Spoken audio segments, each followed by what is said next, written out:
it also demonstrates some more features that David Percy may have missed, and that's these circular features in the center and these regular mounds and exterior, the interior, exterior.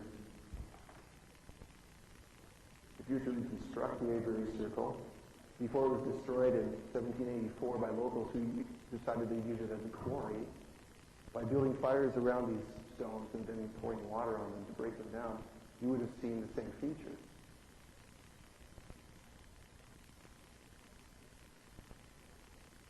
And even the angle that's been drawn between here by Hogan himself and Percy is the same. The number 19.5 is enigmatic because it deals with a type of geometry that's tetrahedral. And the only way that you can actually explain it is if you have a sphere that's rotating so that it has an axis. And you place one of the vertices of the tetrahedron at a pole. If you're actually using a 360-degree system, so that the equator is 0 and the poles are 90, each of the other vertices will touch 19.47. That's interesting. The Roswell incident actually happened in 1947. I don't think that's just by chance. And I'm sure that the ancient philosophers wouldn't think it's by chance, because this is too important to have anything left to chance in the spiritual realm. There's a huge spiritual component to what's going on between Mars and Earth.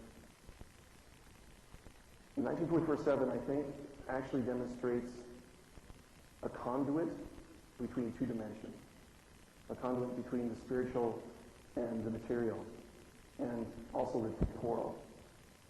Because the tetrahedron is the first of the platonic solids, the simplest and the most basic form of the platonic solids, and the sphere is actually the highest form of the platonic solids. It's actually what the planets have been designed with. You have the lowest and the highest merging at this point. 19.47. This fits into what any esoteric philosopher worth his salt would talk about in the litany that comes out of what they call the Emerald Tablets of Thought.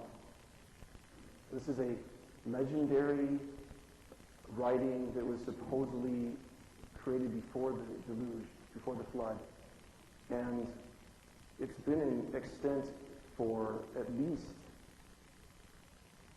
before the Common Era. What's interesting is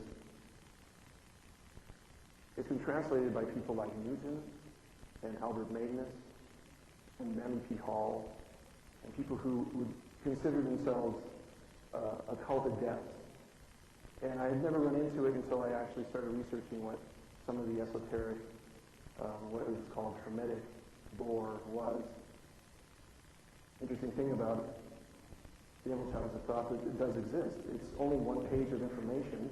You can find it on the internet at alchemical sites, people who are dealing with what they don't understand, but they collect the information nonetheless. And I actually printed it out. Secret Works of Hiram. This is the truth, the whole truth, and nothing but the truth. Where we heard that before. As below, so above, as above, so below. That's the key. If heaven can be mirrored to the earth, if heaven can be connected to the earth, then the early philosophers believed that power could also be there. They could avail themselves of these patterns. They could avail themselves of the power. It talks about how with this knowledge alone you can work miracles, consult things existing and emanate from the one who is the ultimate cause. That's Pythagorean. He talks about the monad. He talks about the first intelligence. So this is a combination of the Neoplatonic ideals. But it's interesting because this translation was by Falconelli, who's one of the last renowned alchemists. And he attributes it to Hiram. And Hiram was actually a king of Tyre. And Tyre is a city, an ancient city, that existed in ancient Cydonia on Earth. There's actually a Cydonia on Earth. St. Albert Magnus, he's only canonized in 1931, But in 1280, he was writing in his Book of Minerals about the Emerald Tablets of Thoth, which he had translated. And he was talking about the as above, so below motif. And he said that the powers of all things below originate in the stars and constellations of the heavens. And all these powers are poured down into all things below, or the first circle of the constellation. And you know that the constellations exist in the sphere outside our Earth, so the first circle would have to be the most important circle, that of the ecliptic, where we sight the sun moving across our sky. What he's saying is, somehow, these symbols have been superimposed on the Earth. This is the key that unlocks what the Emerald Tablets of Thoth are talking about. It unlocks what the early philosophers were talking about, and it actually unlocks what's going on in Mars. You can resolve all this connection idea further when you realize that the Greeks had a large amount of legend and myth surrounding how heaven exactly did meet with the Earth. And Homer wrote in his Odyssey about how Atlas, the Titan, who actually, before he became this poor demigod who held the heavens and earth apart, was a king of Atlantis. And that he was a magician, and he knows the depths of the seas, and he held the tall pillars that kept the sky and the earth apart. So the idea of two pillars, one for the earth and one for heaven, was the salient point. And you can look into it even further, because the lore goes that Atlas was turned into mountains, and that he held the heavens and earth as an anchor point. And lo and behold,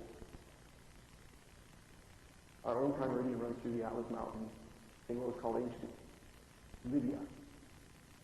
Ovid, Strabo, Theodorus Siculus, the early historians all talk about this. They all talk about how heaven met somewhere in the west. In Greece, they also talked about how there was a literal place that could be found where heaven and earth were connected.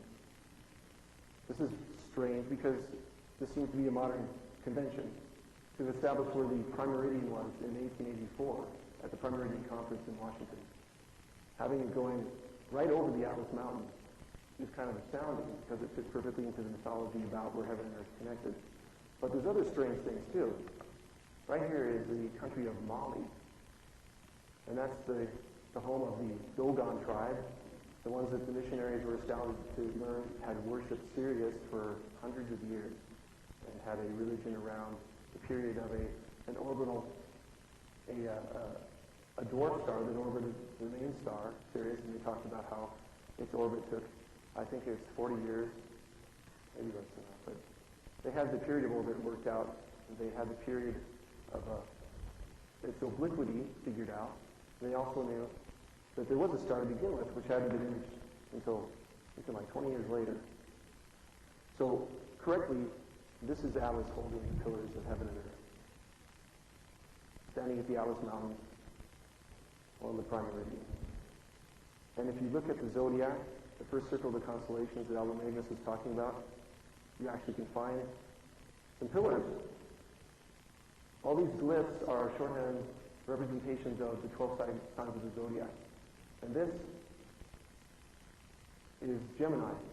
And Gemini is a very interesting symbol because directly underneath Gemini is Sirius.